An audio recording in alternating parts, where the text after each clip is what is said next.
ജില്ലയിൽ ശക്തമായ മഴ തുടരുന്നു. ജലനിരപ്പ് ഉയർന്നതിനെ തുടർന്ന് കല്ലാർകുട്ടി പാമ്പ്ള അണക്കെട്ടുകളുടെ ഷട്ടറുകൾ ഉയർത്തി. മഴ തുടരുന്നതിനാൽ മുൻകരുതൽ നടപടികളുടെ ഭാഗമായി ജില്ലയിൽ രാത്രി യാത്ര നിരോധിച്ചതായി കളക്ടർ അറിയിച്ചു. ജില്ലയിൽ കഴിഞ്ഞ ദിവസം മുതൽ ശക്തമായ മഴയാണ് പെയ്യുന്നത്. പലയിടങ്ങളിലും മണ്ണിടിച്ചിലുണ്ടാവുകയും മരങ്ങൾ കടപുഴകി വീഴുകയും ചെയ്തു.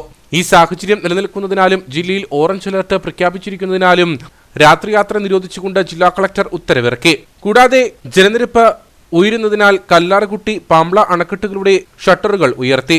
കല്ലാർകുട്ടി അണക്കെട്ടിന്റെ മൂന്നാമത്തെ ഷട്ടർ അരയടി ഉയർത്തിയാണ് വെള്ളം പുറത്തേക്കൊഴുക്കുന്നത്. മുതിരപ്പുഴയുടെയും പെരിയാറിന്റെയും തീരങ്ങളിലുള്ളവർ ജാഗ്രത പാലിക്കണമെന്ന മുന്നറിയിപ്പ് നൽകിയിട്ടുണ്ട്. കൂടാതെ പാമ്പ്ള അണക്കെട്ടിലെ ഷട്ടറുകൾ ഉയർത്തി 600 ക്യൂമെക്സ് വരെ ജലമാണ് ഒഴുക്കിവിടുന്നത്. പെരിയാറിന്റെ ഇരു കരകളിലുമുള്ളവർ അതീവ ജാഗ്രത പാലിക്കണമെന്ന് അധികൃതർ മുന്നറിയിപ്പ് നൽകി. വരും മണിക്കൂറുകളിൽ ഇടുക്കിയിൽ 40 കിലോമീറ്റർ വരെ വേഗതയിൽ വീശിയേക്കാവുന്ന ശക്തമായ കാറ്റിനും ഒറ്റപ്പെട്ടയിടങ്ങളിൽ മിതമായ മഴയ്ക്കും സാധ്യതയുണ്ടെന്നാണ് കാലാവസ്ഥാ നിരീക്ഷണ കേന്ദ്രത്തിന്റെ മുന്നറിയിപ്പ്.